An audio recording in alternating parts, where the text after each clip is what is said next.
আসসালামু আলাইকুম প্রিয় দর্শক, অন্য মঞ্চের আলাপচারিতায় আপনাদের সকলকে স্বাগত জানাচ্ছি। প্রিয় দর্শক, সাজ্জাদ কাদিরের শুভেচ্ছা নিন। এই মুহূর্তে আপনাদের সামনে কথা বলতে এসেছি জামাতের পতন ও বিএনপির ক্ষমতার চ্যালেঞ্জ। আওয়ামী লীগবিহীন একতরফা নির্বাচন কি টিকবে? বাংলাদেশের রাজনীতিতে এখন এক উত্তাল সময়। নির্বাচনের শেষ মুহূর্তে এসে রাজনৈতিক সমীকরণগুলো দ্রুত পরিবর্তন হচ্ছে। একদিকে জামাতে ইসলামী যে ক্ষমতার হাইপ তুলেছিল তা যেন হঠাৎ করে মুখ থুবড়ে পড়েছে। অন্যদিকে প্রধান প্রতিদ্বন্দ্বী বা বাংলাদেশের প্রধান রাজনৈতিক দল আওয়ামী লীগকে মাঠের বাইরে রেখে একতরফা নির্বাচনে বিএনপির ক্ষমতায় যাওয়ার পথ অনেকটা পরিষ্কার হলেও সামনে অপেক্ষা করছে এক ভয়াবহ রাজনৈতিক অগ্নিকুণ্ড। জামাতে ইসলামী বলা যায় যে আওয়ামী লীগ সরকার পতনের পর থেকে যে ধরনের সাংগঠনিক শক্তি ও জনসমর্থনের দাবি তুলেছিল, নির্বাচনের দোরগোড়ায় এসে তা যেন সম্পূর্ণ মাঠে মারা যাবার উপক্রম হয়েছে। কেন এমনটা হলো?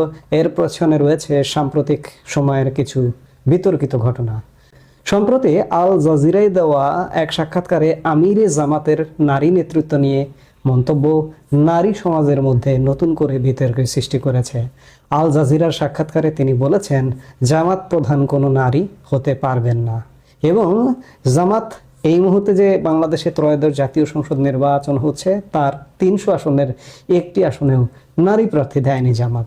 আরেকদিকে আমিরে জামাত এই সাক্ষাৎকারে আরও বলেছেন যে জামাতের পক্ষ থেকে কখনোই সরকার প্রধান হওয়ার সুযোগ নেই নারীদের। তিনি এ ব্যাপারে বিভিন্ন নারীর সীমাবদ্ধতার ব্যাখ্যা দিয়েছেন সেই সাক্ষাৎকারে।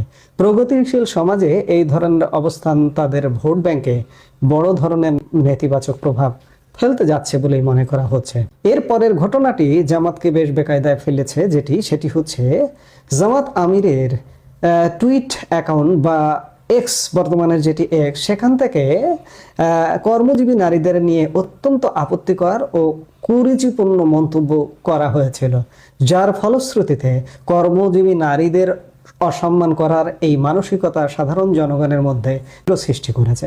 অর্ধেক বাংলাদেশের নারী ভোটারদের মধ্যে যেমন একটা বিরূপ প্রতিক্রিয়া সৃষ্টি করেছে, একই সাথে পুরুষ ভোটারদের মধ্যেও এটি কিন্তু একটা বিস্ফোরণের মতো ঘটনা ঘটেছে।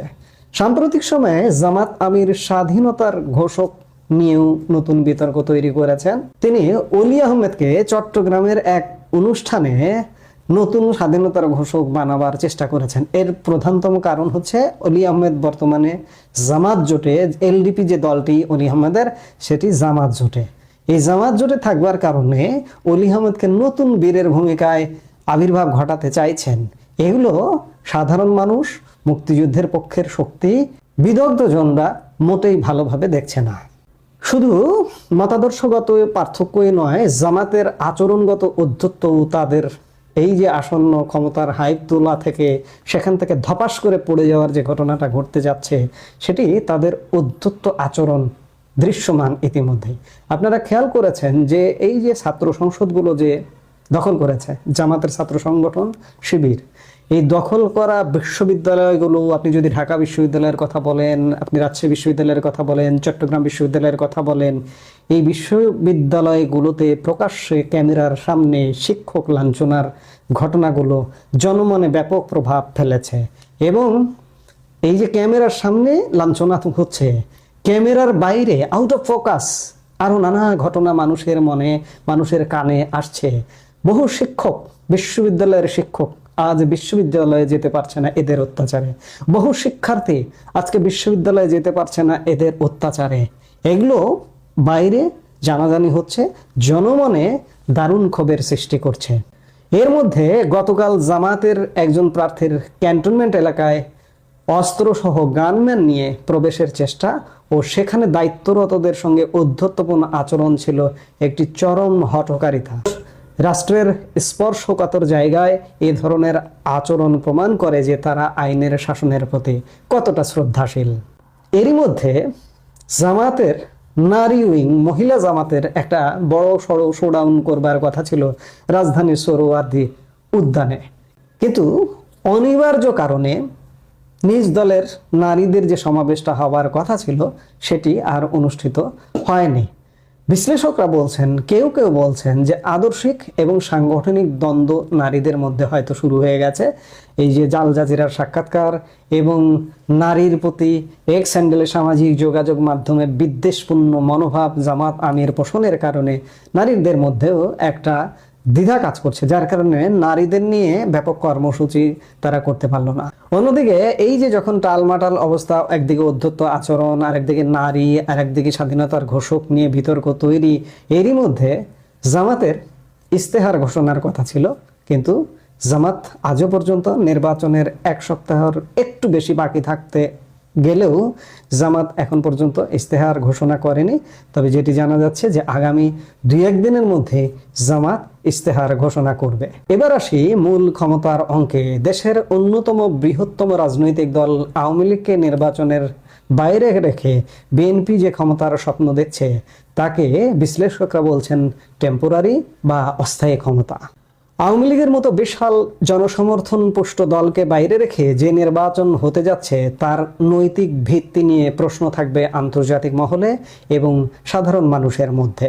বিএনপি ক্ষমতায় গেলেও তাদের সামনে অপেক্ষা করছে পাহাড় সম চ্যালেঞ্জ। দেশের অর্থনৈতিক অবস্থা, বৈদেশিক চাপ এবং প্রশাসনিক নিয়ন্ত্রণ বজায় রাখা তাদের জন্য প্রায় অসম্ভব হয়ে পড়বে, কারণ একটি অন্তর্ভুক্তিমূলক নির্বাচন ছাড়া জনগণের পূর্ণ ম্যান্ডেট পাওয়া সম্ভব নয়। বর্তমান প্রেক্ষাপট বিশ্লেষণ করলে দেখা যায় এই একতরফা নির্বাচনের মাধ্যমে আসা সরকারের আয়ু হবে খুবই সংক্ষিপ্ত। কয়েক মাসের মধ্যে দেশব্যাপী তীব্র আন্দোলন এবং অস্থিরতার মুখে সরকার পতন হতে পারে। রাজনৈতিক স্থিতিশীলতা ফিরিয়ে আনতে আওয়ামী লীগ সহ সব দলের অংশগ্রহণে একটি অবাধ ও সুষ্ঠু নির্বাচনের বিকল্প নেই। যতক্ষণ না পর্যন্ত সব পক্ষকে নিয়ে একটি গ্রহণযোগ্য নির্বাচন হচ্ছে, ততক্ষণ পর্যন্ত রাজপথ উত্তপ্তই থাকবে। একমাত্র অংশগ্রহণমূলক নির্বাচনের মাধ্যমেই দেশ শান্ত হতে পারে। এর আগ পর্যন্ত ক্ষমতার লড়াই এবং সংঘাত চলতেই থাকবে। আমরা মোটামুটি বুঝবার চেষ্টা করলাম যে জামাত সাম্প্রতিক কয়েকদিনের ঘটনায় বেকায়দায় পড়ে গেছে, বিএনপি ক্ষমতায় যাচ্ছে, বিভিন্ন জরিপ টরিপেও এমনটা আসছে। আজকেও একটি জরিপ বেরিয়েছে যে আওয়ামী লীগ পক্ষের যারা, তারা নাকি বিএনপিকে ভোট দেবে। এইসব জরিপ কারা কোথা থেকে করেন তারাই জানেন, কারণ দলগতভাবে আওয়ামী লীগের ইতিমধ্যে ভোট বর্জন করবার কথা বিভিন্ন নেতারা বলছেন। আওয়ামী লীগ প্রধান শেখ হাসিনা পুত্র সজীব ওয়াজেদ জয় বলেছেন। তো কাজেই আওয়ামী লীগ স্বাভাবিকভাবে এই ভোটে যাবে না বা ভোট দিতে যাবে না। এখন আমরা বিশ্লেষণ করছি যে বিএনপি ক্ষমতায় যাচ্ছে, কিন্তু এখানেও কিন্তু আছে, বিএনপি ক্ষমতায় যাচ্ছে, নির্বাচনটা যদি স্বাভাবিক হয়, এটা যদি অস্বাভাবিক নির্বাচনে পরিণত করা হয় জামাতের পক্ষ থেকে, যেভাবে জামাত প্রশাসন দখল করে আছে এবং নির্বাচনে প্রভাব বিস্তার করতে পারে এমন জায়গাগুলো যেভাবে দখল করে আছে, তাতে জামাত যদি নির্বাচনকে ট্যাম্পার করে ফলাফল নিজেদের পক্ষে নেয়, তাতেও কিন্তু অবাক হবার কিছু থাকবে না। আবার একটি ধারণা আছে যে সেনাবাহিনী পর্যন্ত তাদের দখলে, হ্যাঁ একটি অংশ আছে দখলে, জামাতি সেনাবাহিনীর সেনা কর্মকর্তারা আছেন, কিন্তু এর বাইরেও আছেন। জামাতকে সাপোর্ট করবে এমন নয়। এই যে যেমন গতকালকের ঘটনাটাই দেখুন, যে ঢাকা 17 আসনের প্রার্থী তিনি ক্যান্টনমেন্টে গিয়ে প্রবেশ মুখে অধ্যত্ত আচরণ করলেন। এটা কি বলবেন? এই যে তার যে ভিডিও ফুটেজ বেরিয়ে গেল, এটা কি বলবেন? এটা কি জামাতকে সাপোর্ট করেছে সেনাবাহিনী? যদি সাপোর্ট করতো তাহলে যে কোনোভাবে লুকোছাপা করে তাকে ক্যান্টনমেন্ট দিয়ে প্রবেশ করিয়ে এদিক দিয়ে ঢুকে আরেক দিক দিয়ে বের করে দিত। এইভাবে সিন ক্রিয়েটের ঘটনাটা কিন্তু ঘটতো না। তো যার কারণে খুব সরলভাবে মনে করবার কোনো কারণ নেই যে জামাত ছাত্র সংসদ নির্বাচনটা ছিল ছোট নির্বাচন, সেই ছোট নির্বাচনে প্রভাব বিস্তার করে নিজেদের নিয়ন্ত্রণে নিয়ে সবকিছু করা সম্ভব হয়েছে। কিন্তু এটি কিন্তু জাতীয় নির্বাচন। সারা বাংলাদেশের 300 আসনের মধ্যে একক সংখ্যাগরিষ্ঠতা পেতে হলে কমপক্ষে 1.5 শতাধিক আসন, 151টি আসনে সংখ্যাগরিষ্ঠতা পেতে হবে। এটি কিন্তু বিশাল কঠিন ব্যাপার। সেই জায়গা থেকে জামাত মনে হচ্ছে এখন পর্যন্ত, আজকে যেটি দেখছি, তাতে জামাত মোটামুটি একটু বেকায়দায় পড়ে গেছে, বিএনপি সুবিধাজনক অবস্থায় আছে। দর্শক, সব কথার শেষ কথা হলো, রাজনীতিতে শেষ কথা বলে কিছু নেই। তবে জামাতের ভুল পদক্ষেপ এবং বিএনপির একতরফা ক্ষমতায় যাওয়ার যে দেশটাকে এক চরম অনিশ্চয়তার দিকে ঠেলে দিচ্ছে, এতে কোনো সন্দেহ নাই। আপনার কি মনে হয় বিএনপি কি পারবে এই চ্যালেঞ্জ মোকাবেলা করে দেশ চালাতে, নাকি কয়েক মাসের মধ্যে আমরা নতুন কোনো রাজনৈতিক মোড় দেখব? আপনার মতামত কমেন্ট বক্সে জানান। দর্শক, এই মুহূর্তে এ পর্যন্তই। সবাই ভালো থাকুন।